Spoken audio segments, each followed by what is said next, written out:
foi constituído juiz dos vivos e dos mortos. Dele dão testemunho todos os profetas, que todos os que creem nele recebem por seu nome a remissão dos pecados. Proferindo ainda Pedro estas palavras, desceu o Espírito Santo sobre todos os que ouviam a pregação. Os fiéis da circuncisão que tinham vindo com Pedro admiraram-se de que também sobre os gentios se derramasse o dom do Espírito Santo, porque os ouviam falar diversas línguas e glorificar a Deus. Então Pedro respondeu: acaso pode alguém negar a água para que não sejam batizados os que receberam o Espírito Santo, assim como nós? E mandou que eles se batizassem ao nome do Senhor Jesus Cristo. Seguindo do Santo Evangelho segundo São João, naquele tempo disse Jesus a Nicodemos: Deus amou tanto o mundo que sacrificou o seu Filho unigênito, para que todo o que nele crer não pereça, mas tenha vida eterna. Porque Deus não enviou o seu Filho ao mundo para julgar o mundo, mas para que o mundo fosse salvo por ele. Quem nele crê não é julgado, mas quem não crê já está julgado, porque não crê no nome do Filho unigênito de Deus. E eis o julgamento: a luz veio ao mundo, e os homens amaram mais as trevas do que a luz, porque as suas obras eram más. Todo aquele que faz o mal odeia a luz, e não se chega para a luz, para que não sejam arguidas as suas obras. Mas o que pratica a verdade chega-se para a luz, a fim de que as suas obras sejam manifestadas, porque são feitas em Deus. Ave Maria, cheia de graça, o Senhor é convosco. Bendita sois vós entre as mulheres, bendito é o fruto do vosso ventre, Jesus. Santa Maria, Mãe de Deus, rogai por nós, pecadores, agora e na hora de nossa morte. Em nome do Pai, do Filho e do Espírito Santo. Amém. Vamos então. Seguimos. Há algumas festas na igreja, tem uma coisa que se chama oitava. São 8 dias de festa. Então a festa de Pentecostes, que nós celebramos domingo, segue-se 8 dias ainda de festas, não é? Em comemoração a esse grande evento que foi o Pentecostes, né? E todas as leituras dessa semana vão estar voltadas à descida do Espírito Santo, né? Sobre os apóstolos. Eu não vou falar sobre esse tema hoje. Vamos falar sobre um outro tema importante, que é sobre a confissão. Mas algo interessante também, eu cantei a sequência. Então, durante toda a oitava, durante 8 dias, não é? Ontem foi rezada a sequência do Espírito Santo, e durante essa semana também vai ser rezada todos os dias essa, chama-se sequência do Espírito Santo, chama-se Veni Sancti Spiritus. Claro que eu cantei horrivelmente, mas eu vou mandar no grupo lá do... É muito bonita essa canção. Eu vou mandar no grupo lá depois, um coral cantando essa sequência do Espírito Santo, que é maravilhosa, inclusive para meditação. Então, a tradução desse hino diz o seguinte: sem a vossa força não há nada no homem, nada de inocente. Ao sujo lavai, ao seco regai, curai o doente, envergai o rígido, aquecei o frígido, conduzi o errante. Dai aos vossos filhos que em vós confiam vossos 7 dons. Dai-lhes a virtude, a imortal saúde, o perene gáudio. Amém. Aleluia. Então depois eu mando mais lá no grupo a explicação, tradução também do hino e, claro, uma escola decente cantando esse hino que é maravilhoso. Então hoje nós vamos falar mais um pouco sobre questões práticas de confissão. Esse livrinho eu recomendo muito, tá? É difícil de encontrar. Foi um santo que escreveu, chamado Santo Antônio Maria Claret. Ele é o fundador dos missionários Filhos do Imaculado Coração de Maria. Santo Antônio Maria Claret evangelizou sobretudo a região de Cuba. Ele escreveu um livro chamado Caminho Reto e Seguro para chegar ao céu. Então, nesse livrinho aqui, né, ele vai indicar como o católico deve fazer e qual caminho seguir para poder chegar no céu. É um tesouro esse livro. Não se vende mais, infelizmente. Né? Talvez, com certeza, como estão disponibilizando aí na internet, né, vários livros em PDF, talvez se vocês colocarem lá no Google Santo Antônio Maria Claret, caminho reto e seguro para chegar ao céu, às vezes alguém digitalizou e pôs aí o PDF na internet, tá? Vocês podem imprimir, não é? Aqui tem um manual de orações, orações da manhã, orações da noite, via sacra, como rezar o texto, meditado, como acompanhar a missa. Eu vou ver se eu consigo amanhã também numa loja dessas gráficas aí, de copiadoras, ao menos ir tirar xerox do método de como assistir a missa, que é muito bom que ele dá. Fazer uma cópia e depois o Cardoso tira a cópia e passa para vocês, porque aí vocês podem acompanhar com mais frutos, assistir a missa com mais frutos, acompanhando esse método que ele dá aqui, com várias orações riquíssimas. E ele vai falar hoje em um dos capítulos sobre a confissão. Remédios para os que fizeram comunhões sacrílegas e más confissões. Quem não se confessa bem.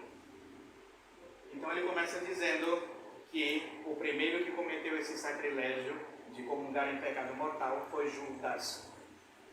Não sei se vocês se recordam, mas ele estava presente na última ceia e já maquinava a traição de Nosso Senhor Jesus Cristo. Foi ele que entregou Nosso Senhor. Era um bandido, fora que roubava. Ai, cristão, queres saber por que me encontro aqui fechado, devorado de feras, entre chamas e gemendo para sempre?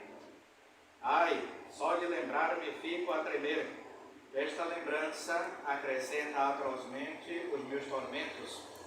Comunguei sacrilegamente e vendi o meu mestre, de Judas.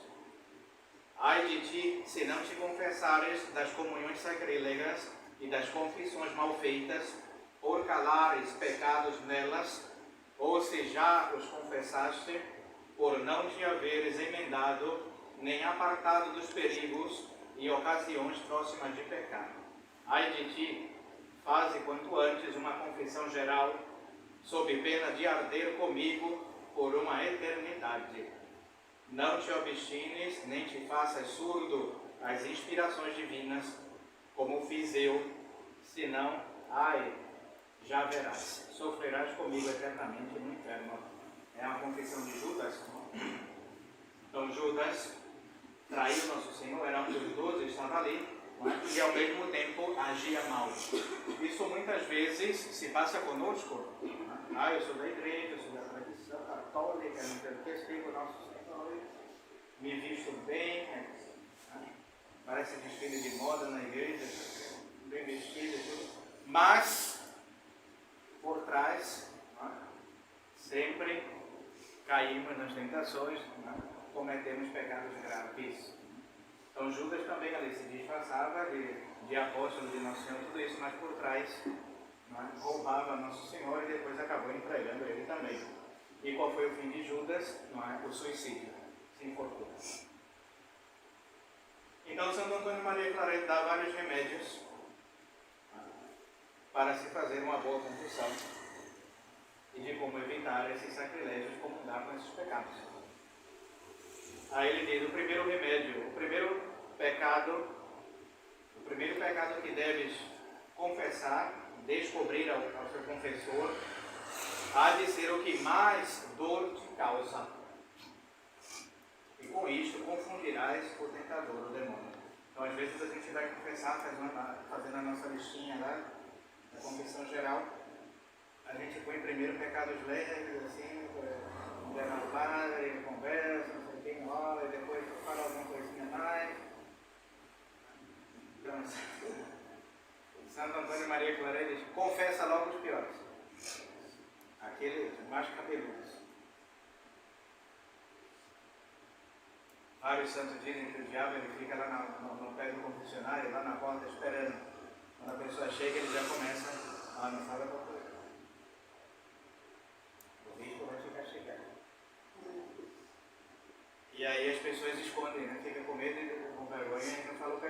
E muita gente morre assim, em pecado mortal. Aí depois vai para aquele lugar lá bem quente.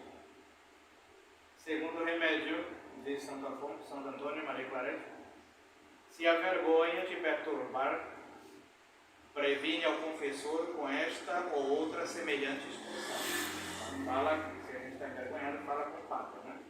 Padre, tenho certo escrúpulo, que não tenho coragem para falar, para revelar esse segredo à vossa reverendíssima. E com isso ele se dará por entendido e procurará algum meio de lhe ajudar. Então, às vezes a gente tem alguma coisa assim meio forte, né? Alguma coisa muito difícil, pede ao Padre uma ajuda ali para falar.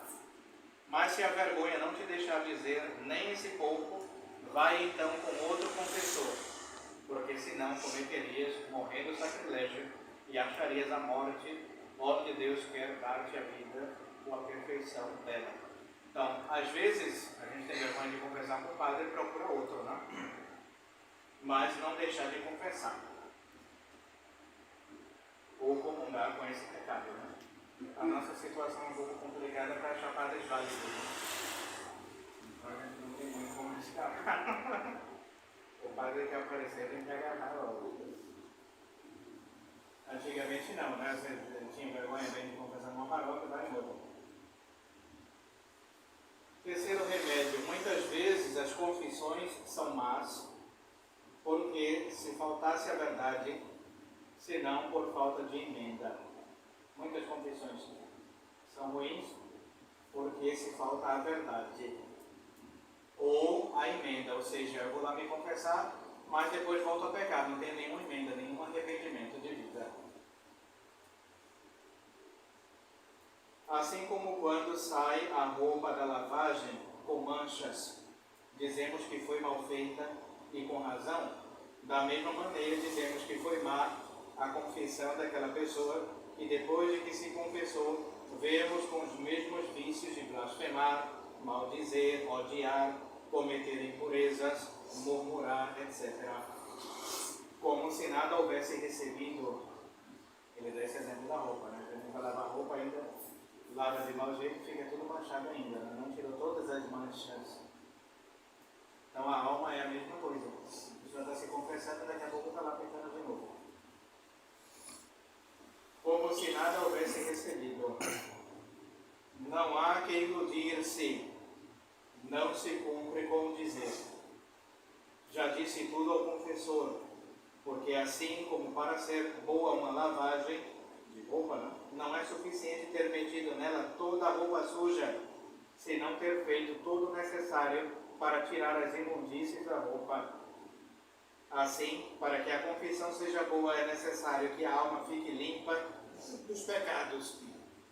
Então, falar tudo na confissão, fazer uma lista, que eu me lembro e tudo isso, e falar. O padre está ali para ajudar as pessoas, dar um bom conselho, como a pessoa deve sair daquele pecado, daquele vício, evitar as ocasiões de pecado, tudo isso, não para bater nas pessoas. Apesar de que o Padre Pio batia. Mas, quando o Padre Pio percebia já que tinha alguém escondendo o pecado, você já perguntava alguém tal coisa. O senhor sabe, eu sempre sei, estou esperando a senhora falar. Vou dar uma cacetada. Sai daqui! Toma vergonha na cara. Mas, como nem todo mundo é o Padre Pio, então a gente tenta de ir ajudando e tudo isso, porque a intenção é salvar as almas, não perder as almas. Mas, claro, é difícil contar certos segredos ao confessor. Não é fácil, é por isso que a gente sempre está falando. Mas pensar nisso, o confessor está ali, tem gente que diz, o senhor não pode ouvir tal coisa, você tem um pecado muito grave, a gente está acostumado a ouvir de tudo. Não é? E ajudar todo mundo a sair de tudo. Como eu digo, o importante é a gente se salvar. A causa de quase todas as confissões más é não apartar-se das ocasiões de pecado, diz o santo. Então a pessoa se confessa, eu tenho problema com bebida, eu vivo me embriagando, mas eu moro de lado do bar, sempre eu estou passando ali no bar, vou conversar com os amigos, jogar, aí eu acabo bebendo. Então, se a pessoa tem problema com bebida, não pode estar no bar. Tem que passar correndo pela porta do bar. Não nem parar, nem saudar ninguém ali naquele lugar. Porque se a pessoa entrar, vai beber. O bar já tem o cheiro de bebida. Muita gente não pode nem sentir o cheiro de bebida. Então, para que vai entrar no bar? Então, se eu tenho esses problemas, esses pecados, isso é um exemplo, cada um pode aplicar como quiser aí no seu dia a dia. Então, se eu tenho um determinado problema grave, se eu peco sempre com essa coisa, eu tenho que fugir disso. Em qualquer ocasião que possa me levar a isso. Então, não posso ficar jogando cartas no bar, bebendo no bar, e as pessoas, todo mundo bebendo, é claro que eu vou beber também. A causa de quase todas as confissões mais é não apartar-se das ocasiões de pecado e não cumprir as penitências medicinais que passa ao confessor. Aparta-te, pois, dos perigos, cumpre o que dispõe o confessor. Então, seguir o que a gente diz. Então, se o padre fala, faça isso assim, assim, assado, e a pessoa não faz, com certeza vai ter problemas. Porque ali o confessor sabe já os remédios. Você tem que pegar no pecado. Por exemplo, né, o vício, né? Como eu falei da bebida, né? Olha, se você tem mais amizades, todo final de semana o senhor pessoal passa, ei, vamos beber, vamos tomar uma, vamos sair, vai ter festa. Você tem que cortar com essas amizades, cortar, bloquear do zap, da internet, das redes sociais. Não pode não atender essas pessoas, porque são más companhias que sempre vão estar levando para o pecado. Então, se apartar dessas amizades, se a pessoa não segue esse conselho, vai viver sempre aí. Sempre nesse pecado. Aparta-te, pois, dos perigos, cumpre o que dispõe o confessor e pratique aqueles meios que aconselha a prudência, e então verás como é certa a tua emenda. Se a gente se afasta das más companhias, das más amizades, e o mundo está cheio, né? Toda hora a gente ligando, mandando coisas desonestas, conversando bobagem, perda de tempo, todas essas coisas, dança, farra, festa, bailes, serestas, tudo de ruim, né? Bebedeiras, todas essas drogas. Se a pessoa não se afasta dessas coisas do mundo e dessas amizades que vivem nisso, eu não posso ter contato com essas pessoas, como eu tenho problema do vício, né? E tenho contato com gente que vive nisso, tenho que cortar imediatamente. Essas mais amizades do mundo é terrível. A gente vai viver sempre aí. Eu tinha uma pessoa na família também que gostava de jogo. Perdeu tudo no jogo. Ah, não, mas eu só vou jogar uma baralho ali. Não vou apostar nada hoje. Voltava sem nada. A pessoa já passava, ei, fulano, vamos jogar. Não, vai ter bingo. Vai ter carteado. E a pessoa voltava sem nada. Né? Então a gente não pode dar ouvido a essas coisas. Se afastar disso. Porque, como eu digo, e aí vocês vão aplicando as outras realidades particulares. E tem gente que tem outros tipos de pecado. E outros tipos de situação, que a gente tem que cortar imediatamente. Se a gente não corta, vai viver sempre atrás disso. Como diz o santo, né? Breve gozar, eterno penar. Então, são gozos momentâneos, são felicidades momentâneas, ali do pecado, né? Que a gente vai atrás dessas coisas ruins. É uma noite de bebedeira, de farra, droga, uma coisa que se experimenta hoje, que é comum, né? E as pessoas ali dão não sei quanto aí para aqueles minutinhos ali de loucura, né? Ou os pecados de impureza, né? Pratica aqueles pecados graves ali, momentâneos, e depois se perde toda a eternidade. Então, por causa desses momentos de gozo terreno, perdemos uma eternidade inteira junto de Deus. Né? Condenamos a nossa alma. Aí ele dá também os remédios gerais para se livrar de cair nas penas eternas do inferno. Vamos ver rapidamente. Primeiro remédio: de manhã e de noite, reza 3 Ave Marias. A Maria Santíssima, um Pai Nosso e Ave Maria ao Santo Anjo da Guarda, e outro ao Santo de seu nome. Antigamente era regra, todo mundo, quando nascia, se põe o nome de um santo. Hoje põe os nomes horrorosos nas crianças, nomes horríveis, até de pessoas do mundo, do pecado. Às vezes a gente vai batizar uma pessoa, sei lá, tem um nome Lutero, não sei quem, nome de gente, ou esses nomes malucos aí de outros países, não sei o que ninguém nem sabe o que é. Tem que pôr nos filhos o nome de santo. Aí aqui reza o nome do santo, o nome do santo. A pessoa não tem nome de santo. Tudo errado no mundo hoje. E outro é o santo do teu nome. Como era bonito, antigamente era José, Maria, Inês, Cecília. Depois, segundo remédio, pensa sempre que Deus te vê e te escuta e que está em sua mão, se pecares, fulminar-te e sepultar-te nos infernos, como fez com outros muitos pecadores. Então lembrar sempre disso. Tem gente que acha que faz tudo escondido, senão aqui ninguém vai me ver. Vamos ali em tal lugar. Se engana, né? Porque Deus está em todas as partes. E o nosso anjo da guarda também. E o Satanás também. Tanto o anjo da guarda como o diabo está ali só tomando nota. Mas depois no dia do juízo vai estar lá para condenar a gente. Então não esquecer disso, ninguém faz nada escondido. E Deus também pode nos condenar ali imediatamente. Acho que foi ontem, né? Eu falei na missa, não? De Sodoma e Gomorra, né? Essas cidades que foram destruídas por Deus. Uma família escapou de Ló e a mulher olhou para trás com saudade lá da cidade. Aí eu vou perder tudo isso daqui. Virou uma estátua de sal imediatamente. E tantos outros casos nas Sagradas Escrituras, onde Deus castiga imediatamente o pecador.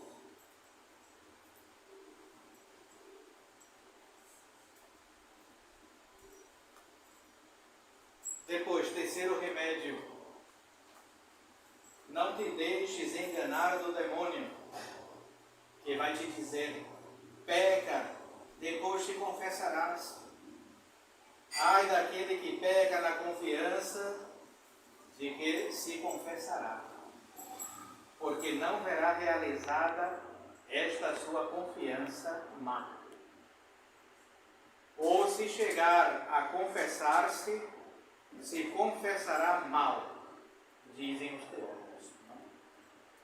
Então nós muitas vezes pensamos isso, mas esses maus pensamentos não vêm da gente. Normalmente é inspirado pelo diabo, pelo demônio, ou pela carne, claro. Que não, pega, depois vai te confessar lá. E as pessoas acham que essas confissões são válidas.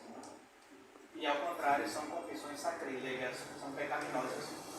Eu tenho que me confessar porque eu tenho dor de ter ofendido a Nosso Senhor, de ter ofendido a sua lei, e por isso eu vou pedir perdão a Deus e tenho o propósito de nunca mais voltar a cometer aqueles pecados. Então, quem se confessa nesse intuito de dizer, depois eu me confesso e depois eu volto ao pecado, faz uma má confissão, ou muitas vezes inválida, ou seja, não vale de nada aquele sacramento ali para aquela pessoa. Quarto remédio, mortifica as potências e os sentidos. Aquele que não sabe mortificar-se no lícito, menos saberá fazê-lo no ilícito e cairá em pecado. Não ver coisas desonestas, ouvir coisas desonestas, falar coisas desonestas, toques impuros, esse tipo de coisa, tudo isso são mortificações. Pensar os pensamentos. Tem gente que vive por aí pensando em bobagem a vida inteira. Vem um mau pensamento ruim, a gente fica ali se deleitando, alimentando esses maus pensamentos. Cortar imediatamente isso. Rezar, pedir Deus capaz de dar Deus me livre. Que coisa horrível essa. Doido. De vez em quando aparecem uns pensamentos malucos e as pessoas já ficam alimentando essas coisas. Tem que cortar já. Quando a gente percebe que é uma coisa ruim, putz, Deus me livre. O que é isso, meu Deus do céu? Está doido? Só pode ser coisa do diabo. Agora, se a gente vai, maravilha, eu podia fazer tal coisa, eu fazer assim, aí começa. E a imaginação é uma maravilha, né? Para o que não presta, a imaginação vai embora. Depois, quinto remédio, jejuar por devoção, algum dia cada semana. Ou pelo menos priva-te de algumas daquelas coisas de que mais gostas. Então, a igreja já recomenda a abstinência, né? Toda sexta-feira. Então, toda sexta-feira tirar carne. Mas o santo aqui diz, é bom fazer o jejum também, ou seja, passar um dia, né, só com uma refeição.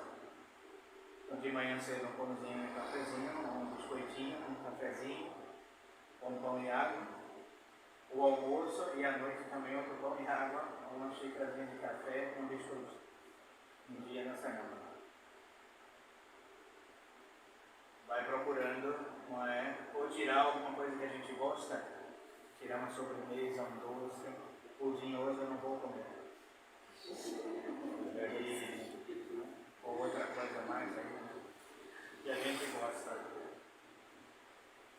Porque se a gente se acostuma a ir tirando algumas coisas, depois que se apresentar alguma situação grave, a gente vai dizer, não posso. O corpo já está habituado a rejeitar certas coisas, a mortificação. Agora, quem dá tudo, né? Quem vive por aí fazendo de tudo, aí se entrega a todos os tipos de pecado. Procura ter cada dia meia hora, ou pelo menos um quarto de hora, de oração mental.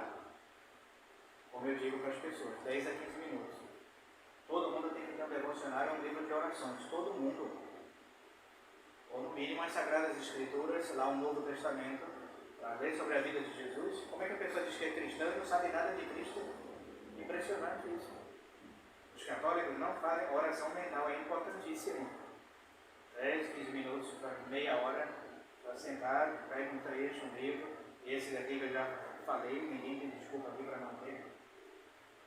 Tem meditações aqui maravilhosas para nos ajudar a sair do fundo dos infernos e meditar nessas coisas. 10 a 15 minutos. Faço uma leitura e ali vou meditando naquilo. Se não, a nossa vida vai ser um inferno sempre, constante. Só coisas do mundo. Ou trabalhos. Tem gente que passa o dia inteiro só trabalho, e nada de vida espiritual. Isso na melhor das hipóteses, né? Porque nem todo mundo pensa em no trabalho. A maioria pensa no que não presta. Então, cada dia meia hora ou pelo menos um quarto de hora de oração mental. Então, fazendo uma boa leitura de um livro e dali tirar fruto daquela meditação. Sétimo remédio, professa especial devoção à Santíssima Virgem Maria. Tem grande devoção a Nossa Senhora. Esse é um remédio eficacíssimo. A devoção do Rosário, por exemplo, rezar o Rosário todos os dias. Consagrar-se a Nossa Senhora, segundo o método de São Luís Maria Pinhão de Montfort, que está lá no outro livro maravilhoso, chama-se Tratado da Verdadeira Devoção a Maria Santíssima, com orações poderosíssimas, meditações sobre a vida de Nossa Senhora.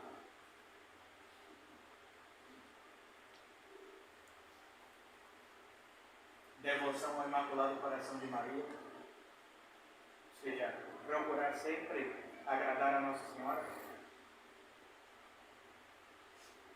Depois, frequenta os sacramentos quando tem missa, né, que já é difícil. Eu tenho que ir para a missa, tenho que marcar todos os compromissos. Se pode, claro, evidentemente. Não é?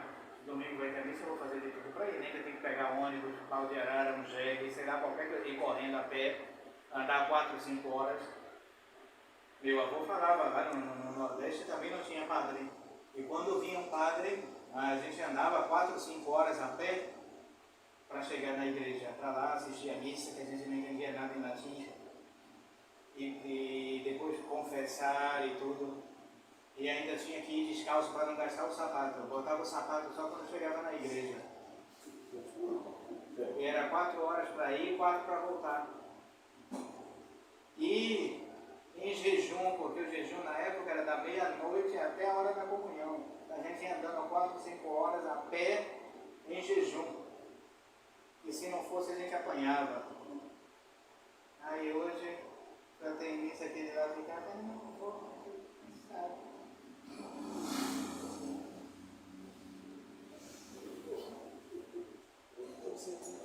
É algo assim impressionante, não tem desculpa. E olha que não é todo domingo, né? Às vezes tem missa a cada 3, 4 meses, não é? A pessoa está cansada. Então, essas coisas são importantíssimas. Sem a vida de oração, como eu digo, sem os sacramentos, sem essas mortificações, vamos ser almas aí perdidas, condenadas. Igual essas pessoas do mundo aí, que já são do demônio. Então, os católicos têm que acordar para essas coisas. Nono remédio: lê livros bons e nunca os maus. Se tiveres em teu poder algum livro mau, queima-o. Foge das más companhias e dos lugares ou coisas que conheças que podem servir-te de ocasião de pecado. Então, esse é um remédio importantíssimo. Então, antigamente as pessoas liam livros. Hoje ninguém lê mais. Hoje é internet, celular. Então, se o celular tem coisas ruins, eu tenho que apagar. Eu tenho que bloquear essas coisas que estão no comigo. Eu não tenho que acessar isso aqui. Apagar. Ou jogar fora. Tem gente que não precisa de celular. Joga fora. É igual televisão. Ninguém precisa de televisão. Joga fora. Porque só tem o que não presta, infelizmente. E os livros a mesma coisa. Tem gente que guarda livros ruins. Eu me lembro que lá em casa a mamãe... Eu era criança e eu gostava muito de ler desde pequeno. Aí a mamãe tinha esses romances. Nossa, era... Aí eu queria ler alguma coisa, essa mamãe deve ter alguma coisa. Eu ia pegar os livros assim, aqueles romances velhos, acho. Um negócio de... Não sei se vocês eram do tempo de vocês, tinham uns livros, às vezes uma história de romance, não sei o quê. Essas coisas tem que queimar isso tudo, isso não vale para nada. Só despertar e alimentar nosso pensamento. Antigamente se vendia muito esses livros ruins, de romances. Queimar isso tudo, não serve para nada. Tem que ter bons livros católicos, sobretudo a vida dos santos. A vida de nosso Senhor Jesus Cristo é importantíssima, a vida de Maria Santíssima. E as pessoas ficam lendo com revista, com bobagem, esses livros religiosos, que falam da vida dos outros, dos famosos. Ou livros de espiritismo, livros de bruxaria, de macumba, essas coisas, tudo. Queimar isso tudo. Livro protestante, Bíblia protestante, tem que botar fogo nisso. Foge das coisas, foge das más companhias, como eu falei. Se essa pessoa não é da igreja, se essa pessoa não é da religião, é uma pessoa do mundo, eu não tenho que ter contato com essa gente. Essa gente não presta.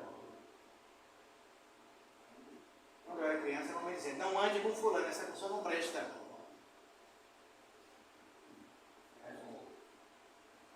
Como assim? Hoje não pode falar essas coisas. É assim. Fulano, isso é uma má companhia, essa pessoa não presta. Essa pessoa bebe, fuma, usa droga, se prostitui. O que você vai fazer com essa gente aí? Não é da igreja. Isso é um problema, sobretudo para as crianças hoje. Os filhos têm que acompanhar muito. Se essa pessoa não é, essa criança aqui não vem de uma boa família, essa criança não frequenta a igreja, não frequenta o catecismo, é uma criança do mundo, tem hábitos já ruins. O que é que eu vou botar meus filhos essas pessoas? Para aprender o que não presta. Normalmente a gente já aprende o que não presta com os colegas, ou vizinhos, ou da escola, pessoas que não são da religião e que não têm esse zelo, esse cuidado que devem ter famílias católicas. Por isso, hoje a maioria das crianças já estão todas perdidas. 10, 15 anos já fizeram tudo que não presta, já viram tudo que não presta. E a culpa de tudo isso é dos pais. Aí tem televisão à disposição, assiste tudo que não presta, tem telefone. Hoje a criança tem telefone, isso é um escândalo. E vê tudo que não presta aí. Criança de 10, 11 anos. Vê tudo que não presta. Recentemente,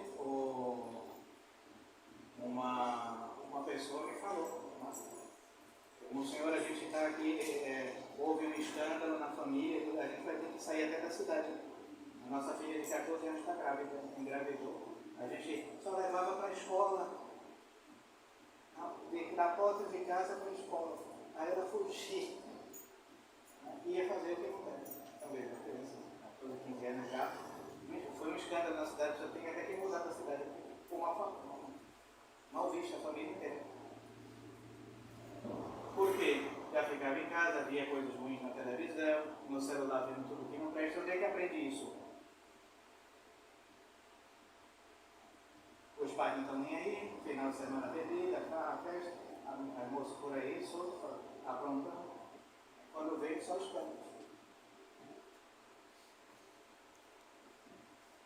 Lugares, tudo isso como eu falei, bar, festas, farras, essas coisas, lugares muito prostíbulos, toda essa casa de perdição, tudo isso tem um preço, a gente tem que evitar de fugir. Uma pessoa de Deus não pode entrar nesses lugares. 10º e último remédio para a gente terminar, porque eu vejo que eu falo muito. Procura em todo o tempo cumprir os preceitos da lei de Deus e as obrigações de teu estado de vida. E desta sorte serás feliz por uma eternidade. Então, seguir a lei de Deus, quais são os mandamentos da lei de Deus, eu tenho que observar, saber de memória, já é um pecado não saber, por isso que no catecismo das crianças tem que saber de memória os 10 mandamentos, mais os mandamentos da igreja, os 7 pecados capitais, tudo isso a gente tem que saber, decor. No catecismo é para isso, é para decorar. Decorar vem do latim, decor, guardar no coração. Quando a gente memoriza, quando a gente decora, quer dizer isso. Decorar quer dizer guardar no coração as leis de Deus, e seguir isso daí. Eu amo a Deus se eu sigo os seus mandamentos. Eu sempre dou esse exemplo, uma criança, por exemplo, que não obedece os pais. Não gosta dos pais. Seu pai diz: olha, a gente vai sair, tem que andar assim, tem que fazer assim, assim, assado, a regra é essa e tal, não pode fazer tal coisa, tudo isso. Se a criança segue, é um bom filho. A mãe e o pai sabem, não, fulano de tal, esse é um bom filho, tudo que a gente não faz. Posso ficar com os olhos assim, fechados, e ele vai fazer tudo correto. Agora aí o mau filho, se a pessoa diz, olha, não pode fazer isso, não pode fazer, não pode, ele faz tudo o contrário. Você sabe, esse é o mau filho, esse vai dar problema. Os pais já sabem. Por quê? Porque não segue o que os pais ensinam. Agora imagine isso no lado espiritual, na vida espiritual. Deus deixou os mandamentos. Olha, tem que fazer assim, essa. Deu 10 mandamentos. E a gente vai e faz o contrário. Se um pai e uma mãe castigam o filho, quando chega em casa que vê tudo de cabeça para baixo, dá uma surra no filho, imagine o que Deus vai fazer com a gente na hora que pedir as contas. E aí, o que foi que você fez? Eu fiz tudo errado. Fiz tudo o contrário. Foi. Peguei. Castigo. Ou vai para o purgatório, vamos fazer uma sessão lá de bronzeamento. 500 anos, 1000 anos no purgatório pegando fogo. Ou vai direto para o inferno. Não? Tem gente que, infelizmente, Deus já está cansado. Toda hora aquela pessoa plantando, toda hora aquela pessoa plantando, toda hora aquela pessoa plantando. Chega uma hora que não dá. Então com Deus é a mesma coisa. Então de Deus, diz as Sagradas Escrituras, de Deus não se zomba, de Deus não se brinca. Os pecadores aí que levam essa vida mundana estão zombando de Deus. Mas vai chegar uma hora que todos nós vamos prestar contas ao nosso pai, ao chefe de família, mas no nosso caso que é Deus nosso Senhor. Então, queridos fiéis, não é promessa não para ninguém. É simplesmente para alertar ou despertar aqueles que dormem. E a gente deve estar sempre meditando nessas verdades. São verdades esquecidas, mas são verdades eternas que nós católicos temos que saber, e os pais de família, como disse Santo Antônio, cumprir bem o nosso dever de Estado, vigiar e ensinar e passar essas coisas para os nossos filhos e alertar a quem a gente pode, quem está desavisado por aí, e de alguma forma tentar ajudar e esclarecer. Agora, claro, a gente não pode obrigar ninguém, né? Cada um vai prestar contas a Deus de maneira individual, particular, o julgamento vai ser particular, não é? E, porém, temos que saber sempre disso, né? Pedir a Nossa Senhora que nos auxilie no nosso rosário, que nos dê força. Eu sei que não é fácil para muitos, como eu disse durante esses dias nos sermões, sair do vício, sair do pecado não é fácil. Parece um lodo, uma lama, não sei como é que a gente fica patinando ali e não consegue sair. Ou uma areia movediça que a gente entrou ali, só leva a gente para baixo. E a gente não consegue sair. Mas, se a gente pede a Nossa Senhora, ajuda, auxílio, pelo amor de Deus, reza, comunga, vai à Santa Missa, procura sair disso, foge das ocasiões, já é uma luta, já é algo bom aos olhos de Deus. O ruim é que não faz nada. Ave Maria Puríssima, sem pecado concebido. em nome do Pai, do Filho